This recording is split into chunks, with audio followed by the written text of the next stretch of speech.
Bonjour à tous. On va vous inviter à vous rapprocher de l'espace de conférence. Bonsoir à tous et à toutes. Je suis extrêmement heureux de vous accueillir ce soir. Je suis David Jalrudin, je suis le président de Tasman, pour ceux qui ne me connaissent pas. Et donc extrêmement heureux de vous accueillir dans nos locaux et surtout de fêter avec vous, de partager avec vous le lancement d'un nouveau cabinet de conseil, Indito, pour lequel vous avez tous la gentillesse de venir ce soir. Pourquoi est-ce qu'on lance un nouveau cabinet de conseil comme ça? C'est un peu surprenant. Pourquoi est-ce qu'un cabinet de conseil en stratégie de transformation comme Tasman fait quelque chose avec une grande société très établie comme Equance? Pour ça, je laisserai le plaisir à Jérôme Stobler de vous expliquer pourquoi est-ce que Equance l'a fait.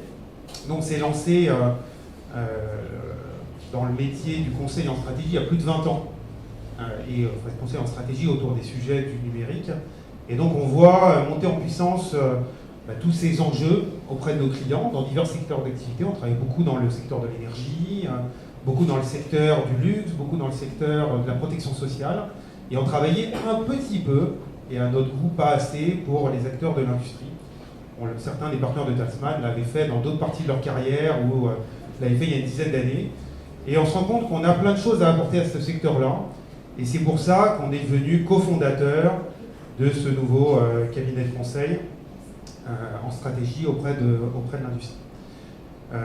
Je passe la parole tout de suite à Jérôme Stobler qui va vous dire pourquoi on a lancé ce cabinet et ce qui nous a intéressés dans cette alliance inattendue pour aller faire du conseil en stratégie opérationnelle auprès des acteurs industriels.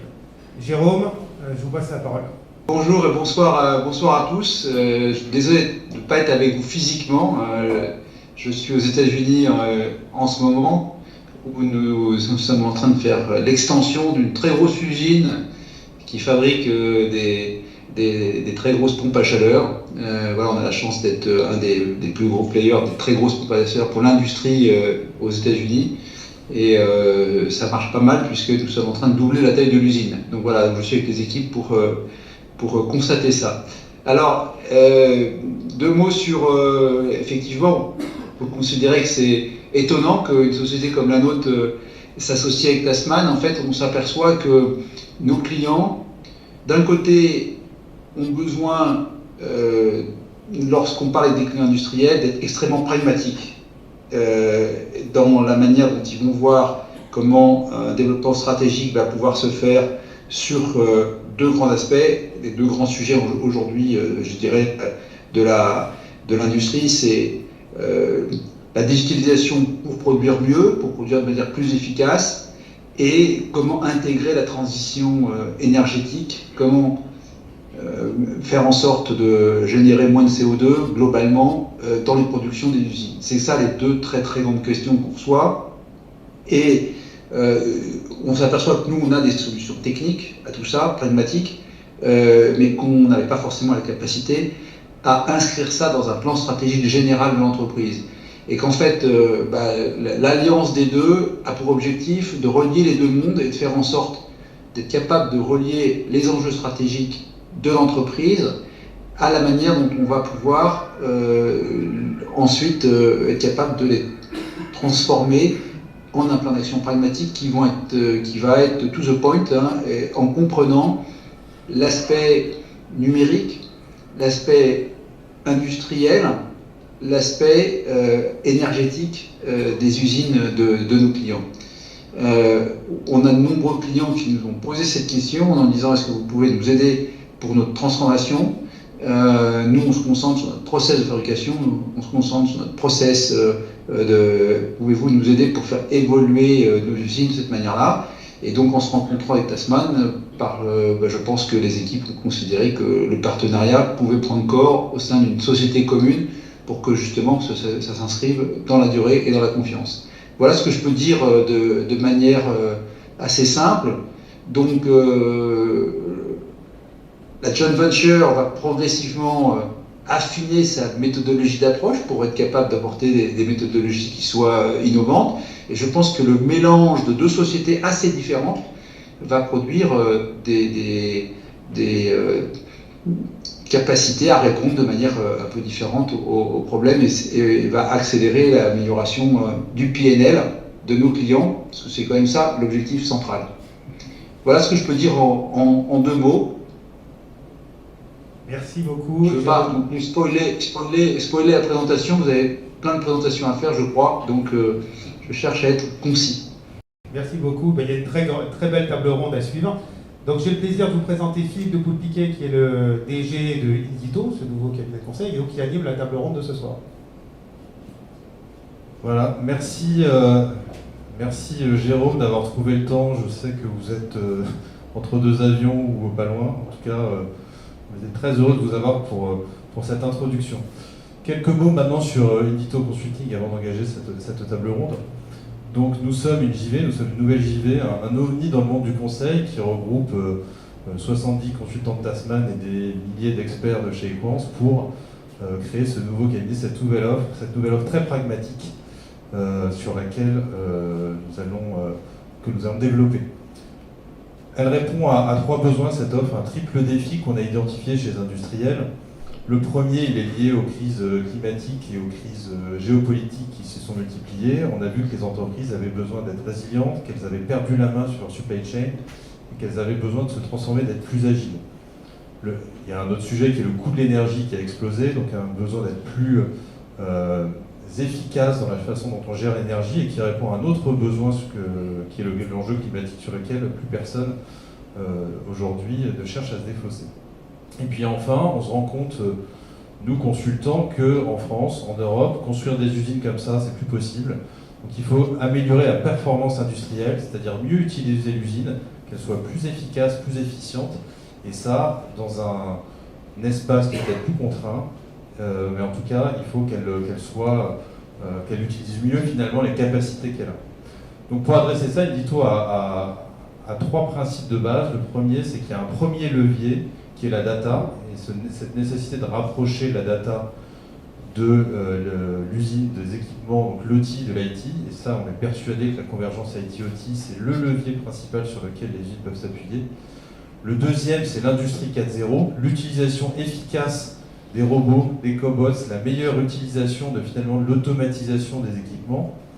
Et puis le dernier levier qui était peut-être moins naturel, c'est la connaissance et la maîtrise de la distribution et de la chaîne de distribution. Pourquoi ? Parce qu'on est souvent des industriels qui réfléchissent en stockage, en optimisation de la production, sans connaître finalement quel est le besoin final du client. Et aujourd'hui, le besoin final du client, il est à la fois d'avoir quelque chose de proximité, un bien qui est produit à proximité, mais en même temps, on n'a jamais eu autant de demandes de personnalisation. Donc maîtriser finalement l'ensemble de cette chaîne, ça devient indispensable pour l'industriel. Donc voilà les 3 leviers sur lesquels on travaille. Autour de tout ça, il y a un certain nombre de technologies qui cohabitent. Alors on va parler de 5G, j'ai parlé des robots, on peut parler du Edge. Toutes ces technologies existent, elles cohabitent plus ou moins bien et on ne sait pas forcément bien les utiliser. Nous, notre conviction forte, c'est qu'il faut définir des cas d'usage qu'on peut accompagner nos clients dans la définition de ces cas d'usage, puis dans le choix de ces technologies-là. Donc voilà pourquoi on crée Indito. Voilà pourquoi on le fait avec des gens qui font du conseil et avec des gens qui sont sur le terrain. Et puis les gens du conseil, on va les envoyer sur le terrain. On va faire remonter aussi les équipes dans nos bureaux pour qu'ils comprennent un peu ce qu'on fait nous. Donc c'est notre nouvelle offre. J'espère qu'on aura l'occasion d'en discuter. Et sans plus attendre, j'invite nos intervenants de ce soir à me rejoindre pour parler de ce sujet qui est l'humain au cœur du digital, au cœur de l'industrie 5.0. Avant de vous présenter, j'avais envie de parler d'industrie 5.0 parce que quand on a réfléchi au thème, je vois pas, je vais de l'autre côté. Quand on a réfléchi au thème de cette conférence, s'est posé la question de qu'est-ce que l'industrie 5.0 ? Il y a plusieurs définitions, et j'ai le souvenir d'une discussion avec un partenaire qui est là-bas de Tasman, qui est revenu du CES en me disant l'industrie 5.0, de ce que j'en ai compris, c'est l'IA qui va tout remplacer dans l'usine. Et moi je revenais de Hanovre où on m'avait dit l'industrie 5.0 c'est pas ça, c'est la cohabitation entre l'homme et les équipements dans l'usine, ce qui est déjà plus sympathique. Alors finalement je me suis posé finalement cette question, quelle définition on peut en donner ? Moi j'y vois 3 axes qui sont l'humain qui apporte la créativité dans l'usine, qui est au centre de l'usine, qui est entouré d'équipements, de ce que vous voulez, mais en tout cas qui est là et qui a la décision ultime, et ça on va en reparler un petit peu plus tard. Il y a la notion de durabilité. L'industrie 5.0 englobe la durabilité, cette nécessité de gérer les crises climatiques, de gérer les crises économiques. Et puis l'industrie 5.0 embarque la résilience avec cette nécessité d'usine agile qui est capable de s'adapter en permanence. Donc voilà la définition que moi j'en donne ce soir. Je veux bien débattre avec vous après lors du cocktail parce que je pense qu'il y a pas mal de choses à dire là-dessus. Mais partons sur cette base-là. Je vous présente nos intervenants. Stéphanie Lakis, merci d'être avec nous. Vous êtes General Manager de la division Factory Automation au sein de Siemens Digital Industrie France. Vous avez un parcours particulièrement riche et vous avez occupé des postes comme ingénieure, consultante énergie système, dirigeante du digital pour les industries process, chief of staff du board member et CEO monde de Siemens Digital Industrie. Dites si je n'ai pas de bêtises. Et vous êtes également membre de la French Tech Corporate Community et Génération Europe, qui est un réseau de leaders monté par Emmanuel Macron et Olaf Scholz. Merci d'être parmi nous et j'ai adoré préparer cette conférence.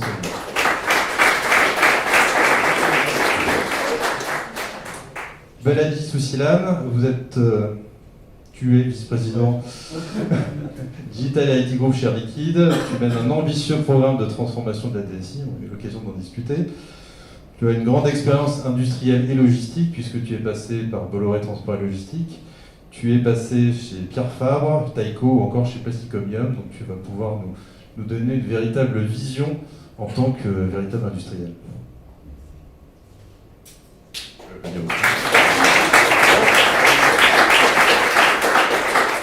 Édouard, vous êtes président de Bouygues Télécom, ainsi qu'un certain nombre d'autres filiales du groupe Bouygues.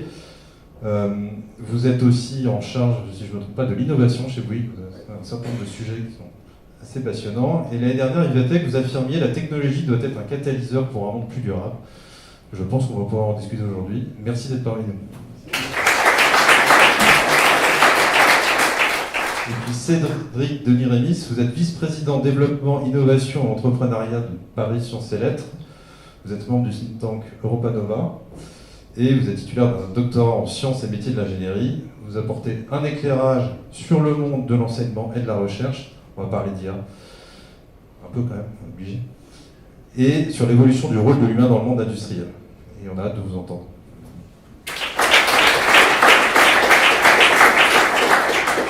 Alors on y va. Première question. Depuis de nombreuses années, les initiatives autour du Covid se multiplient dans le monde industriel. J'en ai parlé, il y a les aléas géopolitiques, le Covid, la crise en Ukraine, les fameuses ruptures de chaîne, etc. La crise écologique et puis les crises énergétiques qui ont secoué finalement le monde industriel. De votre point de vue de dirigeant, quelles sont les grandes tendances que vous identifiez autour de l'industrie 5.0 ? Balaji, je te laisse commencer.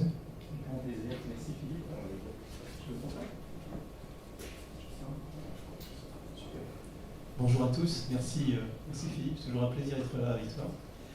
Tout d'abord, peut-être deux mots sur Air Liquide pour ceux qui ne connaissent pas le groupe. C'est un des leaders mondiaux des gaz et services industriels pour l'ensemble des industries. Je crois qu'il n'y a pas une seule industrie qui n'est pas touchée par nos produits et pour lesquels nous ne travaillons pas, et aussi pour les patients dans le domaine médical. Et alors, c'est intéressant parce qu'on en parlait l'autre jour avec Philippe, l'ADN d'Air Liquide est intimement lié en fait à l'innovation. On dépense environ 300 millions par an dans l'innovation et je suis très content parce que le digital et l'IT se retrouvent de plus en plus au cœur de ce sujet. Les grandes tendances que j'observe moi, en tant plutôt qu'informaticien pour l'industrie et pour l'entreprise, je vois trois choses. D'abord, une accélération absolument phénoménale en fait, des innovations de rupture et puis des projets qui sont, projets industriels en fait, qui sont de plus en plus, je dirais, au centre, des projets digitaux qui sont, pour lesquels on demande d'aller de plus en plus vite. On a un time to market de plus en plus important et ça demande d'agréger, je dirais, de l'information et des technologies de plus en plus complexes. Premier sujet. Et il se pose la question, en fait, de savoir si on cherche de plus en plus à maîtriser et à développer de bout en bout, je dirais, les solutions, ou est-ce que plutôt, pour aller plus vite, on cherche plutôt à agréger des intégrateurs, des solutions qui sont présentes et qui vont changer. Donc on va chercher de plus en plus, pour nous, je dirais, de la modularité. Le deuxième paramètre que j'observe, c'est plutôt les relations croisées, qui sont de plus en plus importantes. On ne sait plus vraiment qui est le client et qui est le partenaire et qui est le concurrent. Je prends par exemple des partenaires clés ou clients clés qui sont les Google, Amazon et bien d'autres qui sont à la fois clients, à la fois concurrents et qui sont totalement orientés vers non pas servir forcément son client, qui est une réalité nécessaire, mais qui surtout regarde le cours de bourse. Donc on a un dialogue avec eux qui est en train de changer complètement, un rapport de force qui devient compliqué. Ces partenaires, troisième je dirais, observation, sont de plus en plus hégémoniques. Ils ont une puissance de frappe qui est importante sur l'ensemble des sujets, et ils ont en plus des modèles de pricing qui sont de plus en plus ingénieux, très complexes, et qui sous-tendent, je dirais, leur volonté d'améliorer leur marge de façon de plus en plus importante, voire parfois infinie. Donc les clients deviennent plutôt captifs, de plus en plus, et donc je dirais que notre objectif, c'est effectivement de retrouver un petit peu d'indépendance, et finalement, le fil conducteur de ça, c'est qu'effectivement, il y a de plus en plus une promesse, je dirais, autour de l'IA, qui est importante, et je dirais que l'IA, l'automatisation et la robotisation sont pour le moment une promesse, toujours en fait de vérifier que la valeur sera délivrée. Super, merci Valérie. Stéphanie? Alors sur la question de la tendance, peut-être, comme tu viens de le dire, présenter Air Liquide, Siemens très rapidement. Siemens, on est un grand groupe industriel allemand, on a plus de 175 ans, on les a fêtés d'ailleurs il y a 2 ans. En France, c'est 6 000 employés, c'est 4 usines et c'est 2,4 milliards de chiffre d'affaires. Donc c'est assez important la France pour nous. Qu'est-ce qu'on a fait chez Siemens? Qu'est-ce qu'une boîte comme ça industrielle a réalisé et a aussi appris en ces 175 années? On s'est vraiment rendu compte qu'aujourd'hui, avec les nouvelles technologies, on place finalement le digital twin, le jumeau numérique, au cœur de notre stratégie. C'est quoi? C'est combiner le monde physique avec le monde digital, excusez-moi. Et ça, c'est vraiment une stratégie qu'on est capable de déployer chez nous, sur nos propres usines, mais aussi chez nos industriels à qui on propose nos solutions. Donc vraiment combiner ce monde digital et ce monde physique, être capable de proposer des solutions où vous êtes capable de penser votre usine avant même de l'avoir créée. Imaginez aujourd'hui une gigafactory d'ACC dans le nord de la France. C'est un métier qui est nouveau, la batterie. Vous avez des processus qui sont hyper complexes, qui couplent la chimie au manufacturing. C'est des produits que nous n'avons pas créés il y a 20 ans, qu'on est en train de créer aujourd'hui. Et il faut faire un ramp-up d'une factory. Donc si on n'est pas capable d'avoir des outils de simulation qui nous confortent dans l'idée que notre planification est bonne et juste, eh bien, on va avoir du mal. Donc si on veut accélérer cette transition et donc s'ancrer aussi dans une phase, parce qu'on parlait de tendance, de réindustrialisation, on va avoir besoin, et on a besoin d'utiliser tous ces outils qui sont à notre disposition. Mais je vais peut-être laisser la parole et je rebondirai plus tard pour vous donner d'autres exemples plus concrets. Merci. Édouard, est-ce que tu veux... Bonsoir, merci de m'avoir invité. D'abord, je tiens à préciser que je suis très probablement le moins compétent des quatre là, sur les sujets industriels, puisque moi je suis directeur général délégué du groupe Bouygues pour la partie RSE Innovation. Le groupe Bouygues, c'est 6 métiers différents, dans la construction, dans l'immobilier, les télécoms, la télévision, les énergies et services plus récemment. Et chez Bouygues, nous n'avons pas d'usine.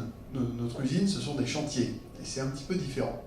Ce que j'ai pu constater grâce à l'arrivée d'Equans dans notre groupe, qui est devenu notre premier métier d'ailleurs, j'ai pu visiter des usines, puisque Equans intervient beaucoup dans les usines dans ce cas. Les tendances que j'ai pu voir, quand on m'explique voilà ce qui est nouveau chez nous, voilà ce qu'on est en train de mettre en place, c'est finalement l'usine et la donnée commencent à devenir dépendants l'un de l'autre.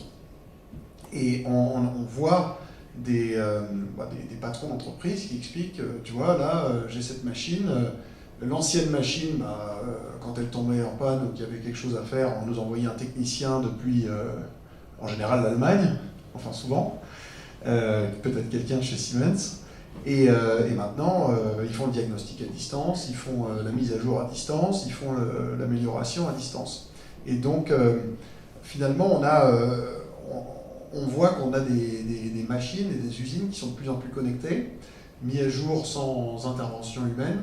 Et ça pose des questions sur la productivité, mais aussi sur la cybersécurité, plein de choses comme ça. Mais pour moi, la grande tendance, c'est ça, c'est cette data qui s'échange. Merci Edouard. Bonsoir à toutes et tous. Donc peut-être 2 mots quand même sur l'université Paris Sciences et Lettres. Alors ceux qui ont des enfants qui étaient dans Parcoursup, vous savez tous ce que c'est. Mais pour les autres qui sont ignorants sur les 25 000 formations de Parcoursup, nous sommes une jeune université, puisque nous avons 10 ans, et nous sommes une université située sur la montagne Sainte-Geneviève, qui a décidé, ce sont 14 grandes écoles qui ont décidé de devenir une université. Voilà, donc l'école normale supérieure, l'école des mines de Paris, le SPCI, Chimie, Dauphine, les arts dramatiques, l'Observatoire de Paris, l'école nationale, le Conservatoire national des arts dramatiques, et je vais en oublier, ça va être horrible, l'école pratique des hautes études, et le Collège de France et l'Institut Curie. Je suis bon. Pourquoi ? Parce qu'en gros, historiquement, vous connaissez la France. Alors une start-up qui a été créée d'ailleurs il y a 120 ans, qui s'appelle Air Liquide, qui a été créée par des anciens de l'ESPCI, ça permet de le placer là-dessus. Et en gros, vous l'avez compris, notre système français il est complètement morcelé. Ce sont des petites écoles, des petits établissements. Quand vous êtes dans un système mondial de taille, et comme les entreprises mergent, et les universités aussi. Voilà. Et donc on a dû atteindre une taille critique avec 3000 chercheurs, 15 000 étudiants. Et ce qui fait qu'aujourd'hui, pour une université publique, c'est assez intéressant, parce qu'une université publique, c'est-à-dire si vous venez chez nous, ça coûte pas cher là-dessus, mais aussi les chercheurs sont payés par vos impôts. On se retrouve dans le top 30 mondial, quand vous savez qu'il y a 20 000 établissements dans le monde qui font de l'enseignement et de la recherche. Vous êtes dans le top 30, donc ça veut dire qu'on est la première université de l'Union européenne, première numéro 1, depuis que Oxford et Cambridge ont quitté l'Union européenne en quittant l'Union européenne. Mais ça n'empêche pas qu'on soit quand même numéro 1 aujourd'hui, voilà, merci. Et nous sommes une université publique, je le rappelle, les frais de scolarité sont extrêmement bas. Ceci une fois dit, pour nous la question c'est, donc on participe, notre métier c'est de participer aussi d'une certain côté à la réindustrialisation de la France. Alors on fait aussi bien des arts, des sciences et des lettres, pour Paris Sciences et Lettres, donc on fait aussi des humanités, on fait d'autres choses, mais une partie participe à la réindustrialisation, que ce soit les mines, le SPCI, Chimie, un certain nombre d'écoles qui participent à ça. Et la grande question sur les tendances, alors évidemment on va en parler, c'est l'IA. Alors c'est une tendance qui est une tendance déjà depuis un petit moment, je vais y revenir depuis 2016, qui est une tendance depuis 2016, ça existait déjà avant, on va y revenir.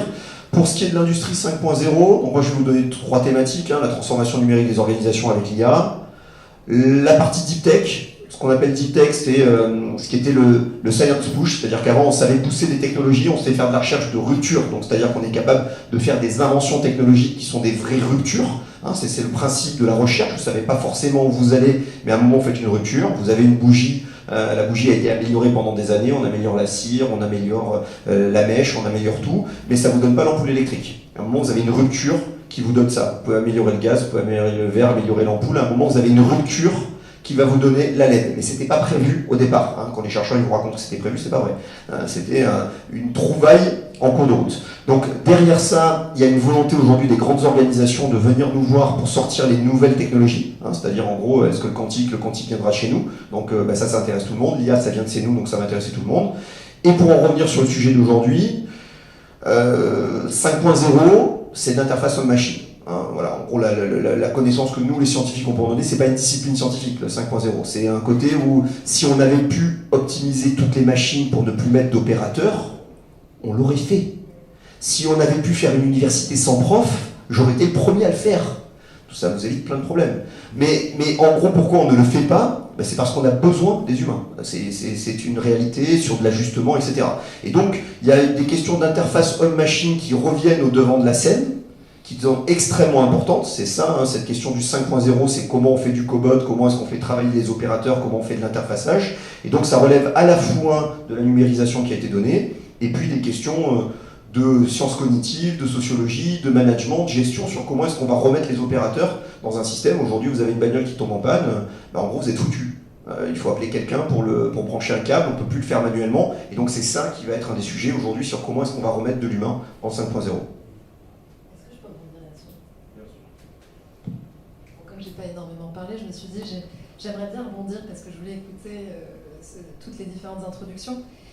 Sur la tendance, en ce moment, ce qui est en train de se passer chez nous, industriels, c'est l'Industrial Copilot. On est en train de lancer en fait votre ami, votre compagnon, qui va vous aider aujourd'hui à programmer du code. Donc si vous êtes ingé, même si vous n'êtes pas ingé, vous êtes capable aujourd'hui de programmer et développer sur vos automates, donc du code dans les automates, mais aussi sur des modèles de langage, d'intelligence artificielle, qui sont beaucoup plus puissants et beaucoup plus complexes. Donc ça, première information, c'est qu'on est en train de lancer ça. Ça va être votre compagnon sur l'engineering, donc dans des phases de développement en amont de l'implémentation même d'un système ou d'un déploiement industriel. Ça va être aussi votre copilote, votre ami qui va vous aider aujourd'hui à programmer un robot. Parce que j'ai entendu à multiples reprises aujourd'hui l'utilisation des robots. Et pourquoi Industrial Copilot? Parce que c'est la co-création finalement entre l'homme et la machine. C'est pas la machine va remplacer l'homme. Non, c'est l'homme qui a une maîtrise donc, de ses compétences et c'est l'homme qui va pouvoir se décharger finalement de toutes ces tâches qui sont répétitives, qui nous embêtent. Si vous avez déjà fait du développement, vous vous rendez compte que vous pouvez passer du temps à faire des lignes de code qui sont assez boring. Et finalement, vous avez là aujourd'hui un ami qui va vous aider à faire ces déploiements-là. Et donc, la finesse humaine, l'intelligence que l'on a, qui nous différencie finalement de la machine, cette capacité à pouvoir travailler sur des choses, si vous êtes sur des chaussures, travailler la qualité aujourd'hui et la finition d'une chaussure, quand vous êtes en train de réindustrialiser et de créer aujourd'hui des chaussures de sport en Ardèche, je peux vous dire que les opérateurs sont très contents d'être déchargés de toutes ces manipulations des robots qui peuvent être très contraignantes. Et donc, ils vont se concentrer sur les parties beaucoup plus fines et beaucoup plus complexes et qualitatives. Donc voilà, je voulais juste rebondir là-dessus. Merci Stéphanie. J'ai entendu parler de plein de technos, j'ai entendu parler de jumeaux numériques ou presque, en tout cas de cohabitation virtuelle réelle, j'ai entendu parler de données dans l'usine, de données sur les chantiers. Je n'irai pas jusqu'à la Data Driven Factory, mais on n'était pas très loin. Et puis j'ai entendu parler de Deep Tech, mais nous quand on va sur le terrain, parce qu'on va sur le terrain, dans les usines on ne voit pas ça, on voit souvent des retards technologiques très profonds, voire très marqués, Edouard en a un peu parlé. Donc la question que j'ai envie de vous poser, c'est selon vous, quels sont les prérequis qui vous permettront aux usines, aux industriels de bénéficier efficacement des technologies que vous venez de nous présenter? Et je propose à Stéphanie de commencer. Donc sur les prérequis aujourd'hui pour réussir sa digitalisation et sa transformation, qu'on soit dans le 4.0, dans le 5.0, demain on sera dans le 6.0, moi je vous parle d'industrie du futur, il faut toujours qu'on ait en face de nous une certaine vision. Mais on va revenir à des choses un peu plus basiques, un peu plus simples, parce qu'effectivement, il y a quand même des prérequis de base qu'il faut avoir. Si vous êtes dans du brownfield, dans des industries old school, qui ont 20-30 ans, vous avez des équipements aujourd'hui qui ne sont pas à jour en termes de modernité et en termes de connectivité. Vous avez besoin déjà de ramener de la donnée. Donc pour pouvoir aujourd'hui appliquer tout ce qu'on est en train de se dire, il faut déjà connecter. Donc première étape, je dirais, c'est la connectivité, la remontée de la donnée, être en capacité d'assurer en continu des données et l'exploitation ensuite de la donnée, la deuxième étape. Bon, finalement, je vais pouvoir vous faire toute l'histoire sans vous le schématiser, mais si on veut se projeter, il nous faut des solutions évolutives. Parce qu'on n'a pas tous, et même moi quand je regarde Siemens sur nos 70 sites industriels que je connais un peu, dans le monde, on n'est pas sur des mêmes niveaux de maturité. On a des usines aujourd'hui hyper digitalisées, hyper connectées, où vous avez des robots, des AGV qui courent partout et qui sont capables d'optimiser aujourd'hui le transport même de la matière sans manipulation humaine. Ça, c'est assez fabuleux. Mais vous avez à côté de ça des usines qui sont en train de se connecter, et donc il faut pouvoir apporter des solutions évolutives. Et pour ça, il faut penser des schémas assez simples. Donc vous commencez par du monitoring, vous allez ensuite vers des solutions un peu plus complexes. Une fois que vous avez capté la donnée, vous allez être en capacité de proposer peut-être de la prédiction d'anomalies. Demain, vous allez être dans le prescriptif. Et donc, c'est quoi ce futur? Eh bien, c'est d'être en capacité d'automatiser un maximum, de digitaliser sans perdre de vue la performance, la durabilité et la place de l'homme dans tous ces schémas-là. Voilà, et je parlerai peut-être ensuite de compétences, mais je vais lui donner la parole.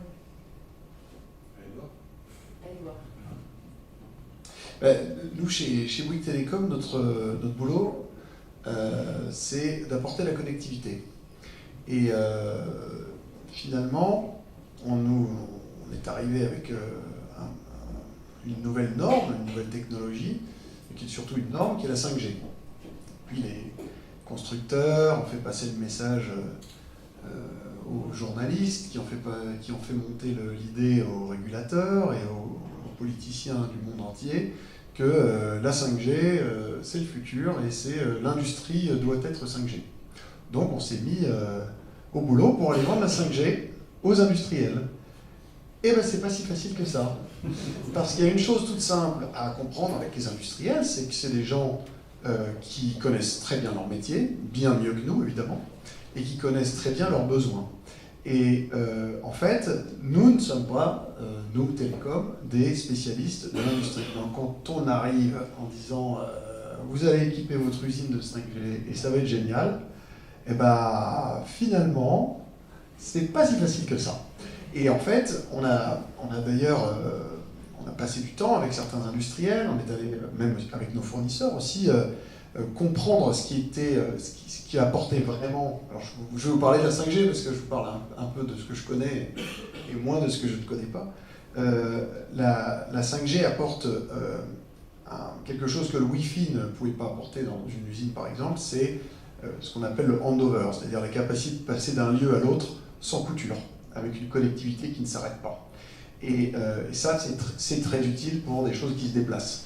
Mais finalement, si vous n'avez pas ce use case-là, c'est un peu plus dur de vendre l'histoire. Donc, ce que j'ai retenu de ça, c'est qu'on part pas d'une technologie en essayant de la pousser. Il faut comprendre le besoin de nos industriels, comprendre sur quel sujet ils peuvent buter, de quoi est fait leur métier et qu'est-ce qu'on peut leur apporter pour l'améliorer et leur donner la solution qui réponde à ça. Et plutôt que de partir, et c'est assez français comme truc, on l'a déjà fait avec beaucoup d'autres choses, d'arriver avec une technologie et puis d'essayer de la pousser sans vraiment savoir pourquoi. Donc voilà, c'était mon message sweet and sour. C'est partir plutôt sur le cas d'usage que sur la techno, c'est un peu ce qu'on disait. Ça me paraît très cohérent. Beladi, tu mets de la 5G dans tes usines de procédés ? Très bonne question. C'est une très bonne question, je pense qu'on va y arriver, je suis sûr Edouard. Forcément on va y arriver. Non mais c'est évident. Non mais la connectivité est un vrai sujet chez nous. On a mis des IoT partout, dans nos cuves, dans les cuves de nos clients, on a des objets connectés, on remonte en fait en temps réel l'endroit où sont nos différents camions. Et effectivement, lorsqu'on gère en fait le réassort, la production, etc., et qu'on passe en fait de l'usine à un camion, effectivement, il y a une rupture de connexion. Ce qui se passe, c'est que, alors nous, si je fais un petit step back, ça fait à peu près une dizaine d'années en fait qu'on a travaillé sur la data. Il y a à peu près 200 personnes à l'IT qui sont formées à la data, IOL, etc. Et puis surtout, ce qu'on pense, c'est que l'innovation et les use cases, ils viennent du business. Donc on a aussi formé en fait un nombre important d'utilisateurs, environ le double en fait, d'utilisateurs répartis partout, qui en fait vont tirer les usages et qui vont être porteurs, je dirais, d'innovation. Alors ce qui se passe, c'est que, je sais plus, vous disiez qu'il n'y a pas de, comment dire, innovation, souvent elle est faite via une rupture. En fait, nos outils prennent en compte aujourd'hui le fait qu'il y a une rupture d'un moment à l'autre, il y a une rupture. Donc en fait, on a des systèmes, je dirais, de cache qui font que, en fait, on apporte cette continuité. Du coup, la technologie, effectivement, 5G, on va l'introduire, mais il va nous falloir trouver de nouveaux use cases qui ne sont pas, je dirais, auxquels on ne répond pas aujourd'hui au travers de nos systèmes. Alors je disais qu'en fait, on a tout connecté, on sait exactement où sont nos flux, on arrive à savoir où est la molécule, à taguer en fait l'empreinte carbone de chacune pratiquement, hein, on dit comme ça, mais c'est pas chacune de nos molécules, l'exposer, etc. On va la blockchainer, etc. Donc c'est absolument super. On pilote complètement nos usines en fait en remote. Ça c'est génial parce qu'en fait ça limite complètement les risques d'accident. On arrive aussi, vous parliez de jumeaux numériques, on n'est pas sur un jumeau numérique, mais on n'est pas très très loin parce qu'on arrive à faire des formations en remote, ce qui permet en fait de former les gens à des situations qui sont un peu risquées sans les mettre en situation un petit peu risquée. Mais par contre, il y a deux choses qui sont absolument essentielles, qui sont un peu un prérequis et une constante, c'est que les données doivent être à jour, les règles de gestion aussi. Donc ça c'est absolument essentiel pour pouvoir décider, il faut que la donnée soit à jour. Donc on a effectivement des règles de gestion, une gouvernance de la donnée qui est absolument complète et holistique, jamais parfaite, en tout cas c'est plutôt bien. Et puis le deuxième point, je ne sais plus qui en parlait, c'est toujours l'homme qui décide. Chez nous, et je pense que c'est pareil chez vous aussi, l'humain va décider. Il n'y a pas d'action qui n'est pas faite par un humain ou validée par un humain. Les seules actions qui vont être automatiques sont les actions en fait de mise en sécurité. Lorsqu'il y a un problème, le système se met automatiquement en sécurité et c'est la seule chose qu'on va autoriser, je dirais, de façon automatique. Et vous parlez aussi de l'IoT, la cyber devient absolument clé. Lorsque je suis toujours connecté, effectivement, le prix pour faire du business devient de plus en plus important. Peut-être deux prérequis pour compléter sur ce qui a été dit. De notre côté, c'est évidemment la question de la formation, donc il va y avoir une question de talent. On y reviendra tout à l'heure dans la discussion sur la préparation, ce qu'on a évoqué, mais la question des talents va être clé, c'est-à-dire, quand je parle des talents, c'est pas simplement les super hauts potentiels qui voient tout, c'est aussi les techniciens. C'est-à-dire comment est-ce qu'on est capable là-dessus, et là vous allez voir que on est quand même beaucoup moins bon. Je parlerai juste de l'exemple du nucléaire. Je vous redonne quelques chiffres sur ce qu'on va avoir besoin en termes de techniciens en France. On ne va pas pouvoir, c'est plusieurs dizaines de milliers, on va pas être capable de les former. Je parle même pas on parle de 40 000. Je parle sur les ingénieurs, on parle de 15 000 par an sur la filière nucléaire. On va même pas nous en former 10 000. Donc, vous voyez, on est déjà très loin. Donc là, il y a un premier point sur les talents, on va y revenir. Et puis sur le deuxième, sur la question pour compléter ce qui a été dit sur la question de la collecte des données, nous ce qu'on voit beaucoup avec nos partenaires industriels qui viennent nous voir à l'université pour nous poser des questions, c'est la difficulté à savoir quelle est la question qu'on doit se poser par rapport à la question de la data. C'est-à-dire que les gens viennent nous voir en disant on veut faire du machine learning, pourquoi faire et ça c'est quand même un des points, alors évidemment le problème c'est que je suis plein de consultants, je vais faire attention parce que sinon ils vont plus me parler à la fin de la soirée. Mais voilà, la question c'est pourquoi collecter des données, pourquoi récupérer des données, qu'est-ce qu'on va en faire et quelle est la question en fait qu'on veut résoudre. Et ça c'est un peu une démarche dans laquelle de bien souvent de revenir, de dire mais attendez quel est votre problème, parce que le risque c'est de commencer par constituer une équipe de data analystes et après ils vont s'amuser entre eux, on va les occuper, mais voilà, donc là il y a aussi des vraies questions au départ, de se dire pourquoi est-ce qu'on veut ça, et je pense que la question de se projeter vers l'avenir, question du futur, est une bonne question. Ok, merci. Quand on a traité ces sujets de données à disposition, qu'on a traité les sujets d'architecture, de choix technologiques, de cloud, de edge, de on-premise, bref, tous ces sujets qu'il faut adresser pour traiter la donnée, pour pouvoir la mettre en qualité, la stocker et puis la transporter via la 5G, le Wi-Fi ou la bonne techno, en fonction des cas d'usage. Selon vous, quels sont les bénéfices qu'on peut attendre pour les collaborateurs finalement alors Balaji en a parlé un peu, mais remettons l'humain au cœur de cette discussion. Quels sont les bénéfices pour les collaborateurs, quels sont les bénéfices pour l'entreprise et quels sont potentiellement les bénéfices pour la société dans son ensemble? Edouard? Un pilotage beaucoup plus fin, je pense déjà, c'est-à-dire que l'humain va pouvoir être beaucoup plus conscient de où en est son outil de production, à quel niveau. Vous voyez, quand Christophe Colomb cherchait les Indes, le niveau de navigation était pas terrible. Bon, ils sont tombés sur un truc qu'ils pensaient être les Indes. Bon, ils s'étaient un peu plantés.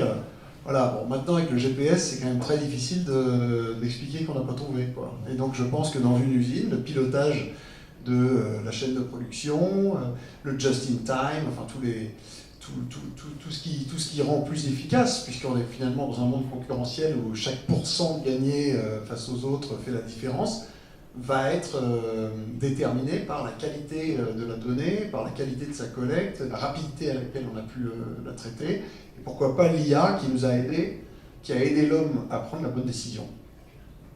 Cédric, est-ce que vous pouvez nous donner votre éclairage là-dessus?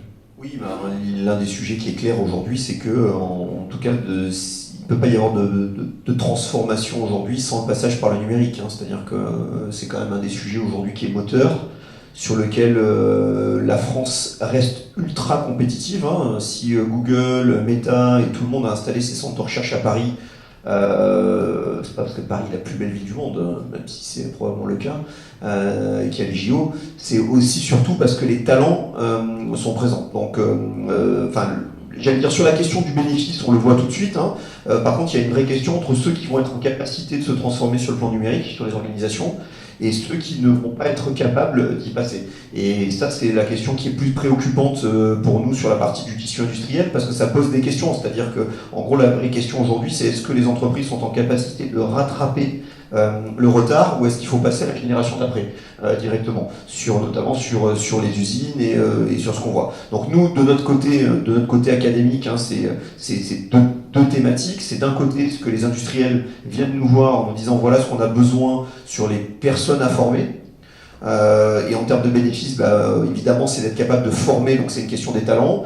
Et du côté de la data, c'est les travaux qu'on mène, mais j'en reparlerai un petit peu après quand on ouvrira le débat, sur la question de où vont les algorithmes et qu'est-ce qu'on fait avec l'IA, enfin, qui est un grand sujet que vous entendez parler.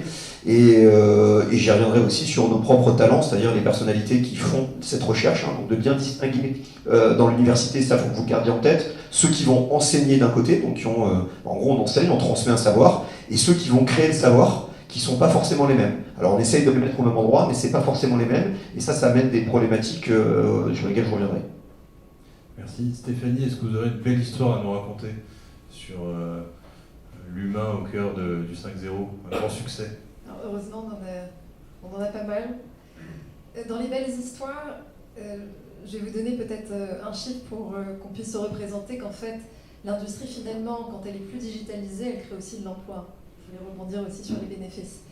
Dans les belles histoires, j'en ai une, c'est pour reprendre l'exemple de Chamatex, par exemple, en Ardèche, qui crée en moins de 2 ans son usine ASF 4.0 et qui passe de 2021 à 25 employés, 3 ans plus tard à 60 employés, qui est capable de produire en 2024 environ, du moins c'était la target l'année dernière, mais j'espère qu'ils y sont arrivés, 500 000 paires de chaussures par an, donc qui augmente ses capacités de production, qui utilise un outil très digital, très automatisé. Donc, on a fourni des automates, on les a accompagnés dans la transformation digitale, dans l'accompagnement des opérateurs. On a parlé aussi de Operator Training System. Donc en fait, on a des solutions aujourd'hui pour aider aujourd'hui les opérateurs à se former sur site, sur ces nouvelles technologies, sur ces nouveaux robots qui nous permettent de créer des baskets aujourd'hui.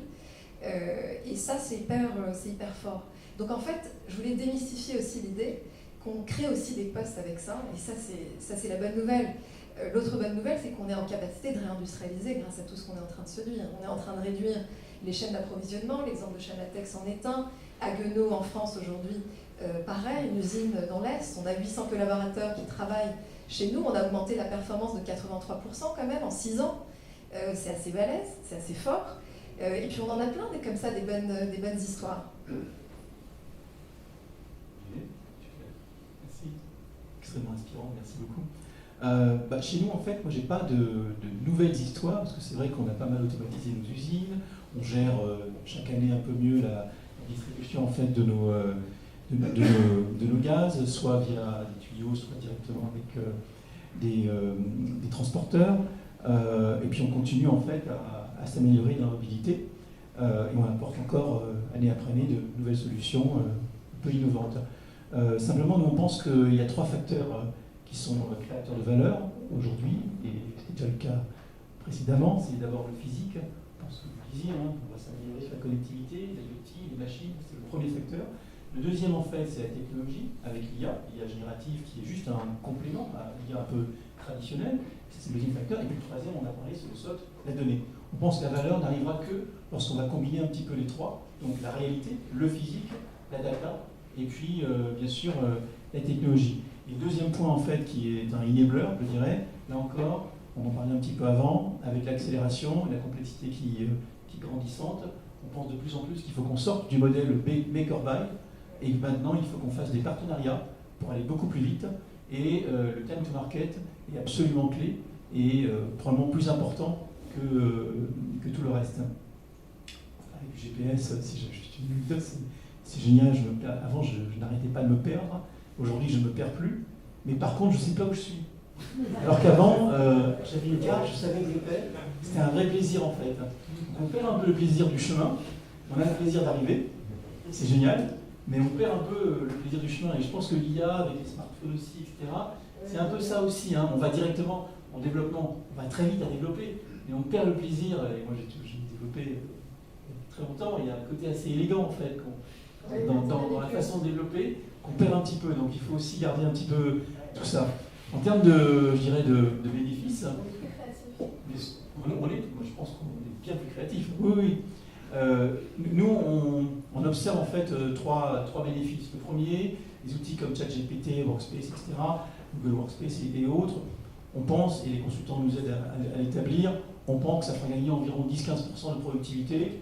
Je pense que c'est vrai, mais ça ne va jamais précipiter dans le PNL. Je ne vais jamais avoir 15% de vraie productivité qui va se traduire en fait en termes de chiffre d'affaires ou de marge. Mais il faut le faire et on va y aller au meilleur coût. Puis après, il y a un deuxième sujet, au travers de l'IA, de l'automatisation, de la simplification, on pense qu'on va gagner beaucoup en termes de productivité et nos systèmes vont être plus performants. Et là, en fait, on aura des gains qui sont réels en termes d'efficacité et de productivité. Puis il y a le troisième sujet, qui est en fait ce qu'on cherche un petit peu toujours, le Graal, les golden use cases, les use cases qui vont nous permettre de nous disrupter, ce qui fait que demain, il y a plus d'agence de voyage, demain, il n'y aura plus tel ou tel business. Et ça, c'est des use cases qu'il va falloir chercher, mais probablement avec une approche un petit peu différente. Et je pense qu'on est un peu au début de l'histoire. Merci. Donc on voit que finalement, les rôles évoluent, l'humain a une place qui va être de plus en plus différente dans l'industrie, l'emploi va évoluer. J'avais envie de vous interroger sur justement cette évolution du rapport au travail, de savoir selon vous quels sont les nouveaux rôles, quels sont ceux qui vont disparaître, quelles sont les collaborations qui naissent et celles qui vont disparaître, qu'est-ce que l'IA, sans dire de gros mots, vient faire là-dedans et comment il va interagir avec l'humain. Et puis finalement, quels sont les impacts, là ce sera plutôt pour Cédric, mais sur les plans de formation, sur les montées en compétences, sur les compétences que vont développer finalement les ingénieurs, j'allais dire de demain, mais en fait c'est d'aujourd'hui.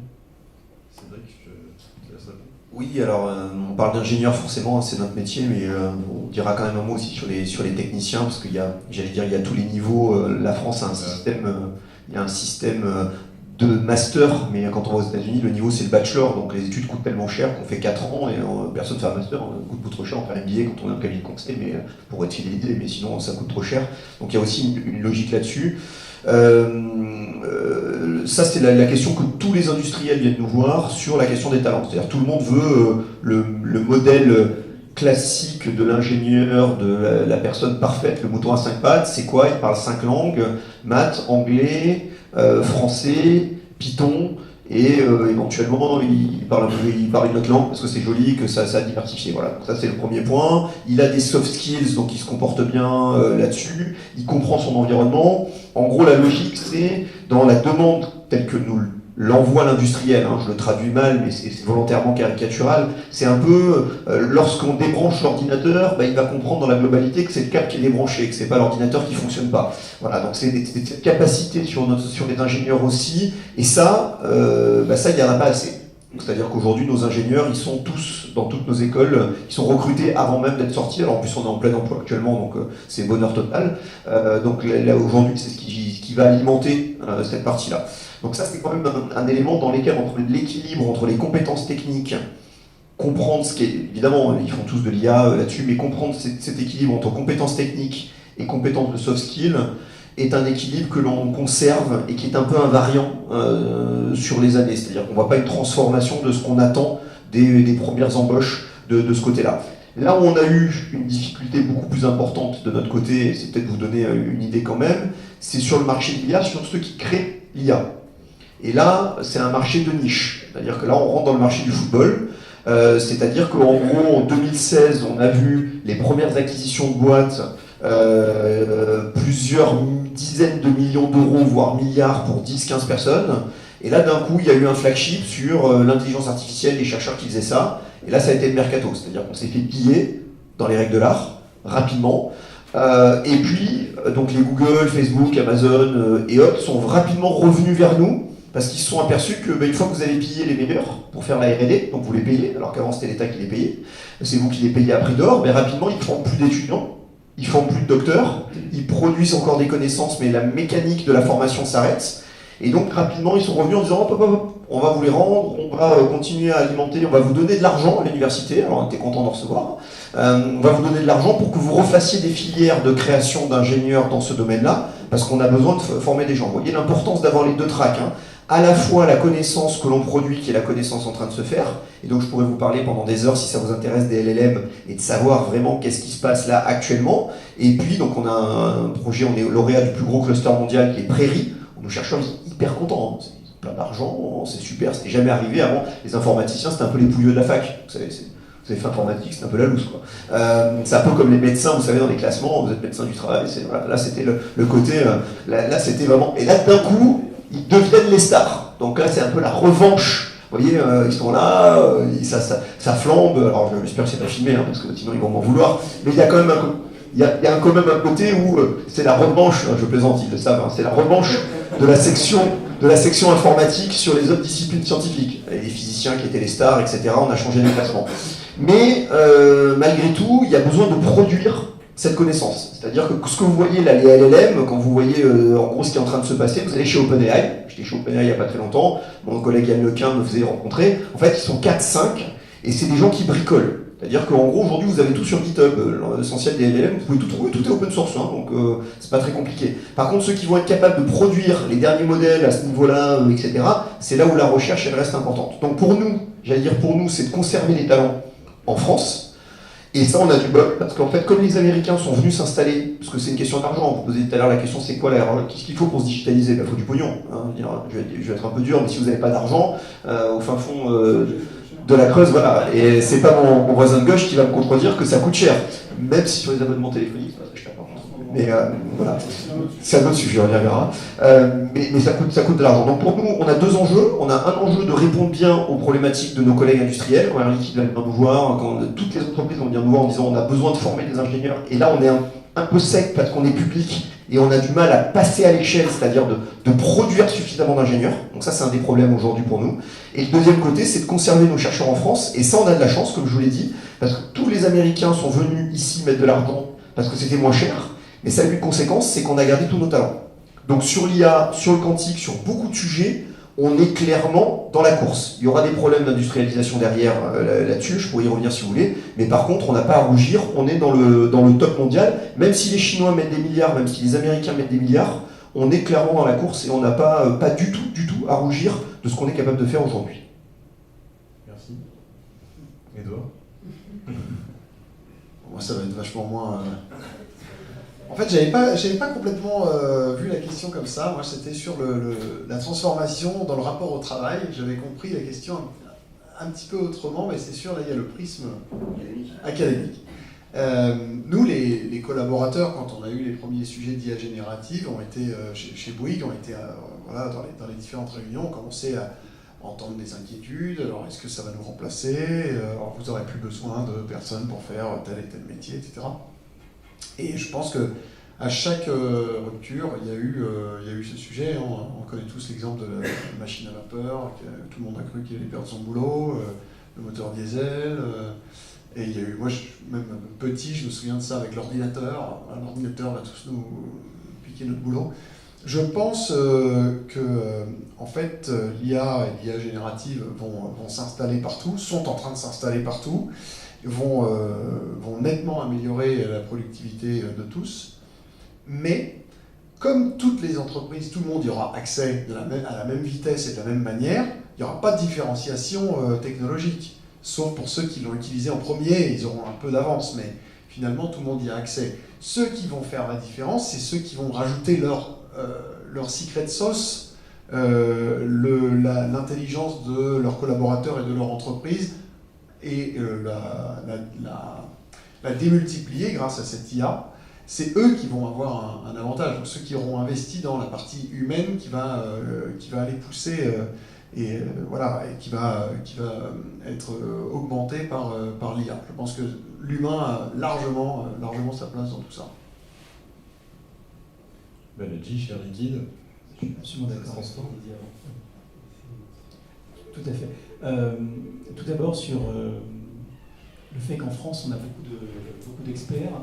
Alors c'est intéressant parce que quand on regarde les startups françaises, ce qui est extrêmement intéressant, c'est de voir qu'en fait on a des gens qui sont extrêmement compétents, des universitaires, très intelligents, souvent des mathématiciens, et par exemple chez Mistral, ils sont 15.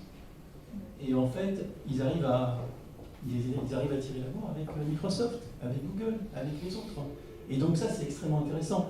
Et notre voie de sortie par le haut, c'est ça, c'est être intelligent, c'est être frugal, et puis faire des solutions qui coûtent...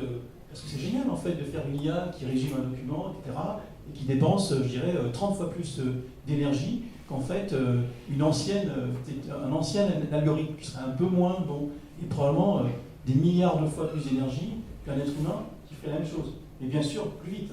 On fera plus vite, et probablement, au bout d'un moment, on fera mieux. Et c'est quoi l'intelligence? L'intelligence humaine, c'est un peu d'intuition, connecter les choses et les événements, pour faire des liens, et puis déduire. Et l'IA, qu'est-ce qu'elle fait? Elle peut connecter des choses, mais elle n'a pas l'intuition, mais aujourd'hui, elle ne sait pas déduire. Alors, je suis encore un peu de courage pour l'intuition. Peut-être qu'un jour, elle va réussir à établir des déductions, mais on a encore un petit peu de place chez nous, chez les humains. Par contre, je ne partage pas l'idée qu'il n'y aura pas une rupture et qu'il n'y aura pas en fait de perte de valeur, parce que la réalité, c'est qu'à chaque étape d'industrialisation, effectivement, il y a eu à un moment une perte de valeur, il y a eu en fait une dégradation, des gens qui ont perdu leur job, etc. Et ça va forcément arriver, et il va falloir qu'on monte en gamme, bien évidemment. Ce qui est arrivé à l'industrie, lorsqu'on disait au col bleu, bah, écoute mon gars, il va falloir grandir, il va falloir évoluer, bah, ça nous arrive aussi les cols blancs, c'est plutôt une bonne chose en fait, finalement.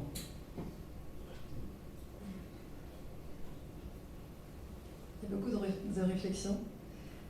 Je vous ai bien entendu et ça m'inspire beaucoup. Donc je vous rejoins sur énormément de sujets. Et si je veux remettre un peu le focus sur la formation, sur les talents, je reviens en fait des World Skills. On était ensemble sur les World Skills. Je vois des visages familiers ici. En fait, on a fait la compétition des métiers. Nous, Siemens, on a sponsorisé ce grand événement, ces Jeux Olympiques finalement des métiers. On en est très fiers. On a sponsorisé 9 métiers, du contrôle industriel aux énergies renouvelables, en passant par l'industrie 4.0. Je vous ai parlé de jumeaux numériques tout au démarrage. Je vous ai parlé de cette volonté de combiner en fait le monde physique et le monde digital.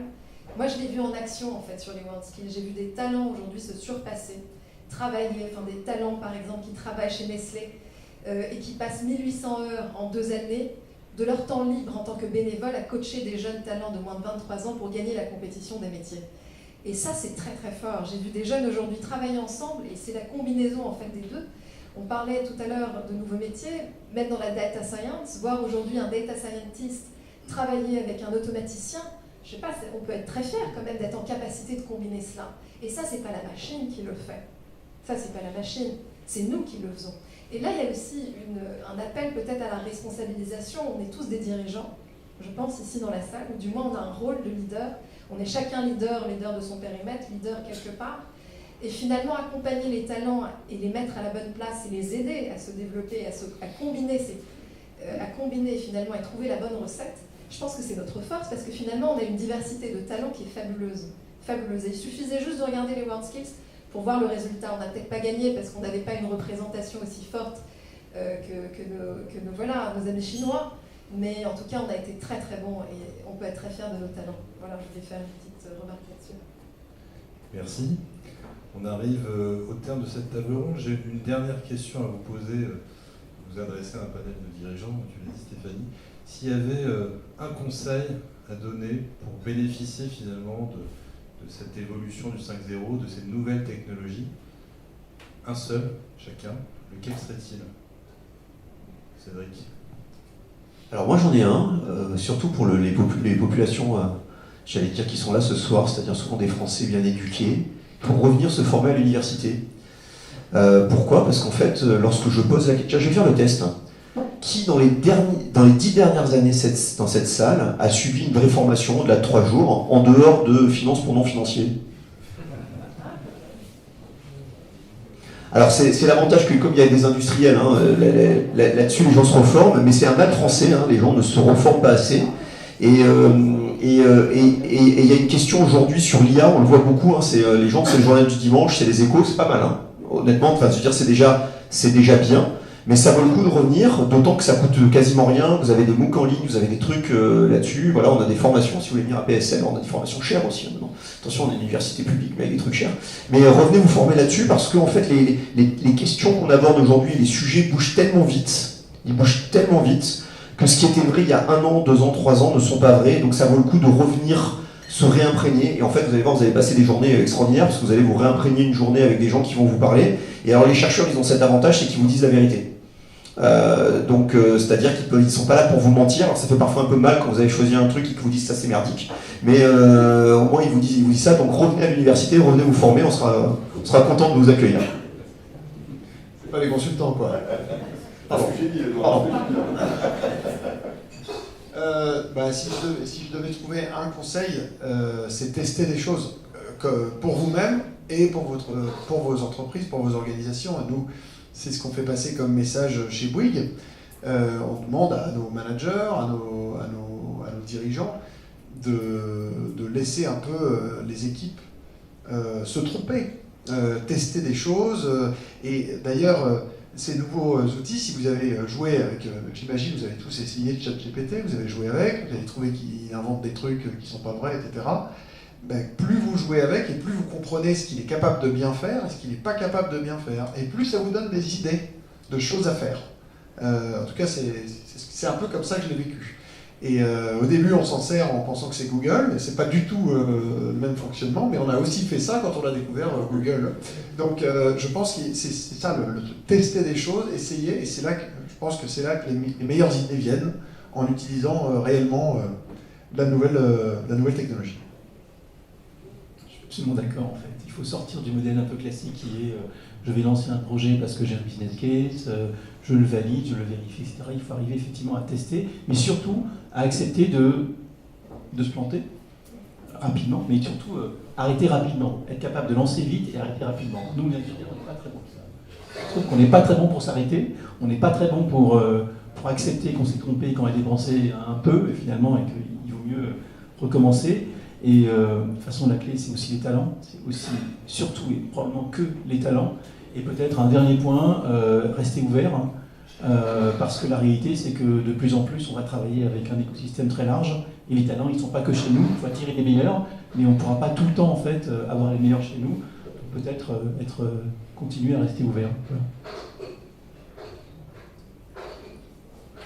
Alors moi je vais le dire en anglais parce que j'ai l'habitude de le dire en anglais, mais c'est pas très compliqué, c'est le dream it, make it. Il faut passer très vite, à mon sens, de la vision à la réalité, très rapidement. Et s'entourer de partenaires qui sont en capacité de nous accompagner, parce qu'on parlait d'écosystème, j'adore cette notion d'écosystème, nous on n'est rien tout seul Siemens. On n'est rien sans être accompagné de partenaires qui sont très bons dans le digital, de consultants, et aujourd'hui on est là aussi pour parler du consulting, donc être accompagné dans sa transformation digitale, de ceux qui l'ont peut-être déjà fait, de ceux qui ont des lessons learned à partager. Apprendre de ses erreurs, c'est aussi hyper important dans ce qu'on fait, mais passer très vite de la vision et à la réalité et à la réalisation, voilà, de tout ça. Merci beaucoup, merci à... Pardon. Okay. Merci à tous pour ce riche échange. Est-ce qu'il y a... on peut prendre quelques questions, s'il y en a dans l'Assemblée.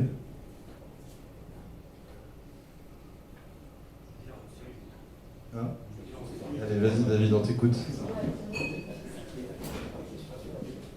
Je me permets de poser une question parce que vous en avez peu parlé.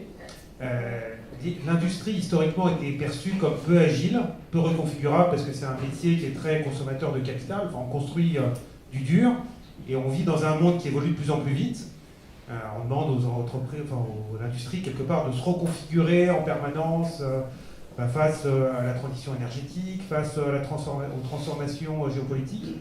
On voit là, toutes les chaînes logistiques ont été complètement perturbées par le Covid, puis par le conflit ukrainien.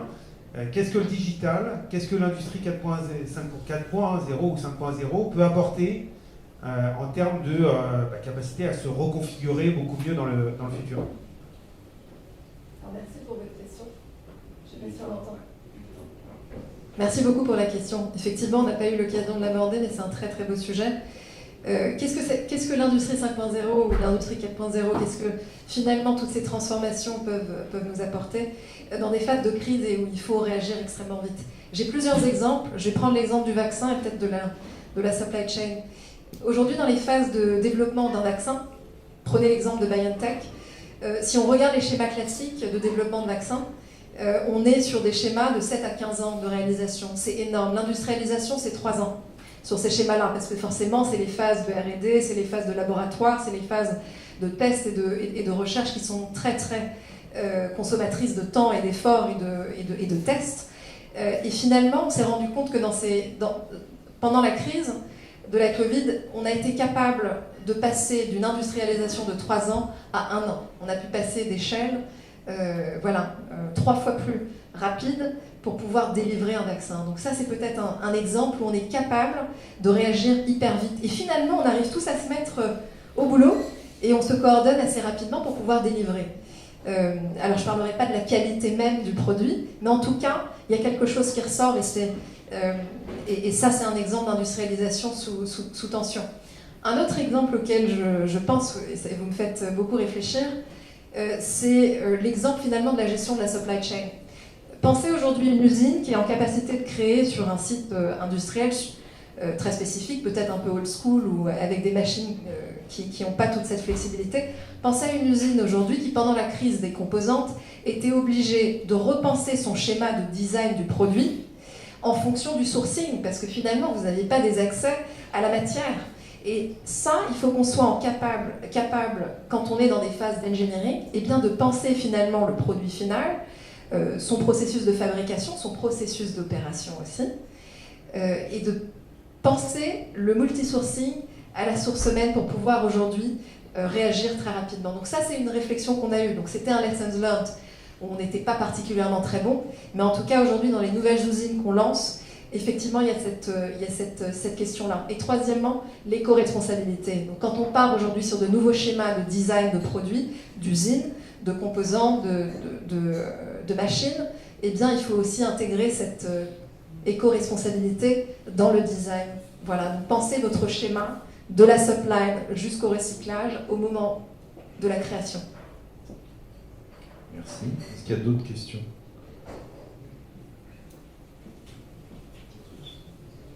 Merci à tous, c'était vraiment passionnant. J'avais une question sur un petit peu le pendant de ta question précédente, Philippe. Est-ce que vous avez une erreur à ne pas faire, que vous avez vécu ou vos clients ou vos partenaires ont vécu, à nous partager? Après la bonne idée, quelle est l'erreur à éviter? Bon candidat. Allez, Baladji. Non, mais je dirais, en fait, on a le B2B et le B2C. Sur les B2B, on peut être parfois sur des temps plus longs. Bien sûr, ça c'est un excellent exemple, l'exemple du vaccin, on a dû accélérer. Et puis, lorsqu'on est en B2C, on a un peu ce risque de devoir répondre rapidement via un bot qui s'appuie sur de la donnée et puis un peu d'intelligence. Et là, il faut être un peu vigilant. Je pense qu'il y a quelques erreurs connues. Les premiers qui ont essayé effectivement de mettre des bots en face de consommateurs dans la grande distribution, et puis d'autres aussi. Je pense que lorsqu'on est en B2C, il y a effectivement un risque d'aller trop vite, de se tromper, et puis de penser que ce qui sort de la machine, c'est vrai, quoi. En fait, c'est juste une agrégation d'éléments à partir de statistiques. C'est pas vrai. Le vrai n'est que le vrai du plus grand nombre, en fait, dans l'IA. Dans les erreurs que j'ai pu voir, enfin, qu'on m'a décrites, c'est sous-estimer le risque cyber. On commence à avoir des entreprises qui se font complètement bloquer par même plus le risque autour de leur IT, autour de leur système informatique, mais autour de leur OT. C'est-à-dire la machine qui est connectée au constructeur, qui se fait hacker, qui vient vous bloquer toute l'usine, voire toute l'entreprise. Et ça, je pense que de sous-estimer ce truc-là et de se dire non mais ça va, c'est probablement... Ça arrive qu'aux autres. Oui, non mais voilà, c'est comme conduire sans la ceinture, ça va bien se passer plein de fois, et peut-être qu'un jour ça va pas bien se passer. Donc je pense que ça c'est une des erreurs qu'on a faites aussi nous. Voilà, c'est déjà fait hacker comme il faut. Bien, merci à tous. Je vous propose de continuer les échanges si vous le souhaitez autour du buffet. Merci à nos intervenants, c'était vraiment...